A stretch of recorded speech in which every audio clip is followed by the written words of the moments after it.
저는 지난주에 포사의법회를 참석하고 아주 가벼운 의문이 있어서 질문하게 되었는데요.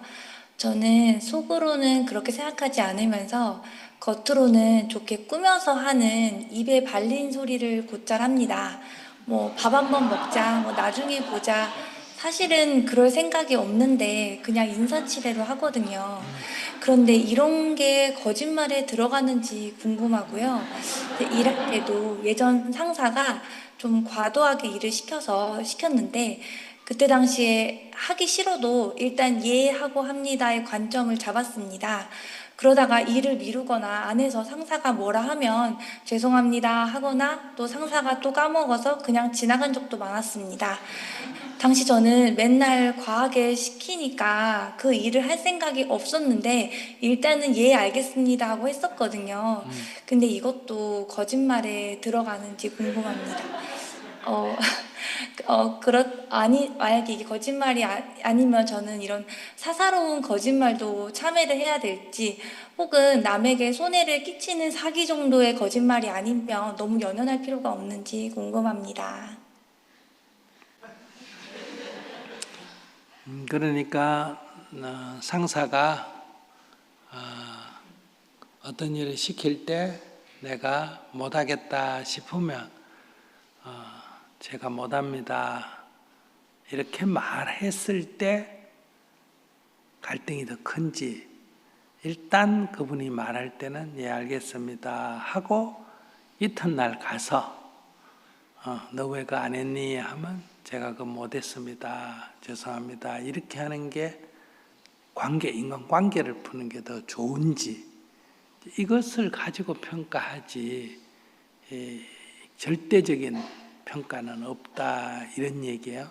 그러니까 못하면 솔직하게 못한다고 말해주는 게 이 사람하고 관계가 더 좋으냐, 안 그러면 못하더라도 이 사람이 뭐라고 할 때는 일단은 예 하고 난 뒤에 나중에 못할 때는 죄송하다고 하는 게 이 사람하고 관계가 더 좋으냐, 이걸 갖고 평가를 해야지. 그러니까 의도적으로 아주 사기치고 이런 거짓말이 아니라면 그냥 그걸 가지고 평가를 할 때, 자기가 생각할 때 그 상사 앞에서 못한다 하면 한다 이렇게 딱 부러지게 얘기하는 게 그 사람은 더 좋아하는지, 아니면 그 사람은 하고 못하고 보다도 일단 자기가 말할 때는 알겠습니다 이렇게 하는 게 그 사람이 더 좋아하는지를 보고 거기에 맞추면 되지.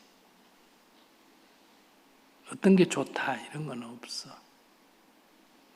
근데 조금 완고한 사람들은 일단은 맞춰주는 걸 대부분 다 좋아해. 자기가 말하는데 딱 대놓고 딱 부러지게 쳐다보고 자꾸 못합니다 안 됩니다 이렇게 얘기하는 것보다는 알겠습니다 네 해보겠습니다 이러고 나중에 가서 잘 안 되네요 죄송합니다 제가 못했습니다 이렇게 하는 게 일반적으로 인간관계를 푸는 데 더 나아. 그건 딱 거짓말이라는 개념은 아니야. 이제 사람과의 관계를 어떻게 하느냐 하지. 근데 입에 발린 소리로 자꾸 못하면서도 알았습니다 알겠습니다 이래놓고 나고 못하면 이제 어떠냐 하면 이게 뭐다, 저건 말뿐이네, 저건 입으로만 하네, 이렇게 해서 신뢰를 잃어버린다. 무슨 말인지 아시겠어요? 이럴 정도가 될 때는 숫제 못하는 거 못한다고 말해주는 게 더 나을 때도 있어. 그러니까 그걸 어떻게 하고 정할 수 없어. 내 같으면 그냥 숫제 못한다고 말해주는 걸 더 좋아해 나는. 입에 발린 소리 하는 것보다는. 근데 대다수 한 80%는 입에 발린 소리가 인간관계를 푸는데 더 나아. 이렇게 딱 뭐라고 하는데 그 앞에 대놓고 못합니다 이러면 다 기분이 나빠. 일단은 알겠습니다 하고 다음에 가서 말해주는 게 더 낫다는 거예요. 꼭 그거는 알겠습니다 할 때는 꼭 하겠다는 뜻은 아니에요. 일단 당신 뜻을 알았다는 뜻이에요. 당신 뜻을 알았다 그렇게 생각해야 돼. 당신 뜻을 알았다 이렇게 이해하면 되잖아. 알겠습니다 이 말이 하겠습니다가 아니라 당신 뜻을 알았습니다. 이렇게 해석을 해봐. 큰 문제가 없어. 그러고 나중에 가서 당신 뜻이 그런 줄은 알았습니다만은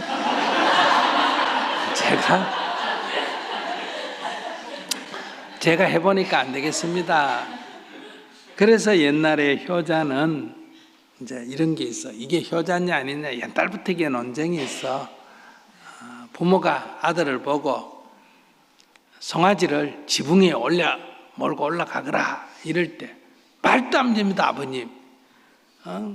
그게 어떻게 됩니까? 이렇게 하는 게 효자냐? 아니면 송아지를 몰고 와서 일단은 지붕 밑에 갖다 놓고 아버님 올리려는데 제 힘으로는 못 올리겠습니다. 이렇게 얘기하는 게 효자냐? 이런 얘기가 있어. 이게 옛날부터 있는 얘기야. 알았어요?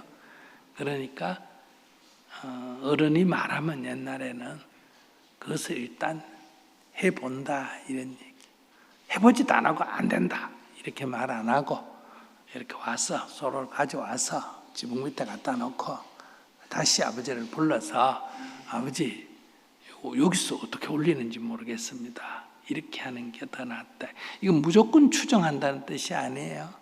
어른이 시키면 무조건 한다는 개념이 아니에요. 일단 해본다 이런 개념이에요.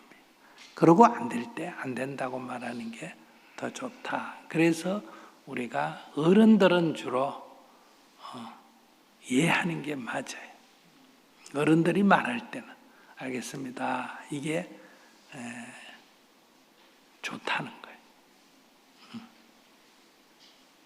그러니까 그걸 갖다 알겠다 할 때 하겠다고 생각하지 말고 당신 뜻을 알겠습니다. 이렇게 이해하면 되잖아. 그럼 거짓말도 아니고 어른 뜻도 받고 좋은 일이죠.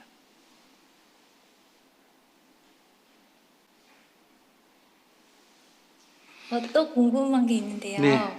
그러면 스님께서 통상적으로 말하는 5계를 지키고 또 이것이 아니면 간섭하지 말라는 그 5계에는 최소한의 약속을 말씀하시는 걸까요?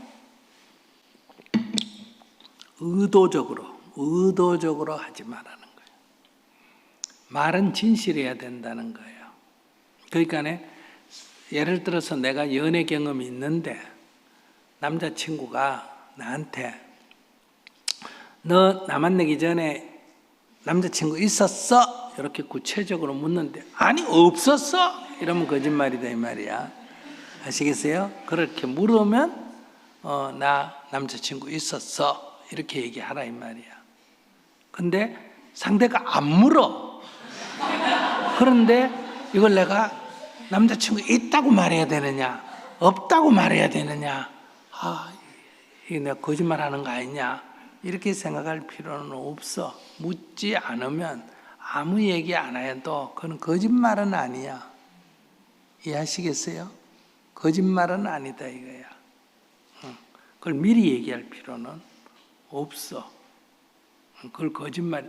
왜 그러면 미리 얘기 안 했나 이렇게 얘기하는데, 그러면 내가 무슨 잘못을 했어, 뭐 그릇을 깼다, 그래놓고 말을 안 했다, 그러면 이거는 미리 말을 안 한 게 문책을 받을 수 있지만은, 그러나 이 개인의 이런 프라이버시 문제는 미리 말할 필요가 없어. 그래서 긁어부스럼을 일으키는 사람이 많아요. 괜히 솔직하게 말한다고 해가지고 판을 깨는 경우가 많다. 그러면 물을 때 대답을 안 하는 게 좋지 않아요. 왜냐하면 그러면 기분 나빠할 거 아니에요. 없다는 게 서로 관계가 낫잖아요. 이렇게 생각하는데 저는 그렇게 생각하지 않습니다. 왜냐하면 우리가 결혼한 관계도 아니고 서로 아는데, 이 민주주의 사회에서, 이 자유로운 사회에서 내가 과거에 남자친구 있었다, 여자친구가 있었다는 것 때문에 관계를 못 맺을 인간이라면 미리 안 맺는 게 안 나을까? 어떻게 생각해? 그런 인간을, 그런 수준의 사람은 나중에 가서도 언젠가 틀어질까 안 틀어질까? 틀어져. 그런 건 미리미리 틀어지는 게 나아. 예를 들어서 내가 결혼하게 애가 하나 있어. 그런데 이제 남자를 만났어. 그 남자가 만나가 서로 좋은데, 근데 내가 결혼 한번 했고 애 하나 있다 이런 말을 미리 할 필요 없다는 거예요. 근데 상대가 너 결혼했니? 이렇게 묻는데 내 안 했다 이러면 거짓말이에요. 묻지도 않았어. 근데 내가 안 한 걸 거짓말이다 이렇게 생각할 필요는 없다는 거예요. 그걸 물어서 내가 있다고 얘기했더니 안 만나겠다. 그럼 그런 사람 만날 필요가 없어. 우리는 사실의 바탕을 두고 관계를 풀어나가야 되는 거예요. 그러나 거짓말이라는 것은 이렇게 사실을 왜곡하는 게 거짓말이라는 거예요. 이거 해와, 이거 내일까지 해와 이러는데 못할 것 같은데 알겠습니다. 이거 거짓말이라고 할 수가 없다는 거예요.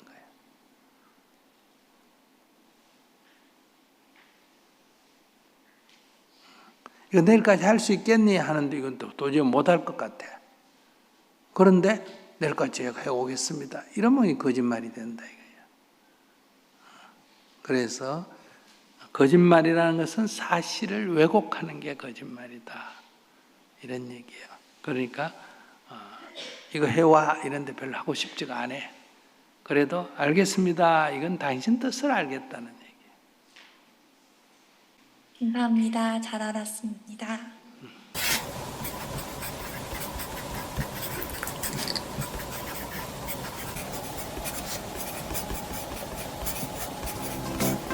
이제 나는 인상 쓰지 않고 글을 씁니다. 지금 이대로 좋다. 나의 첫 필사노트.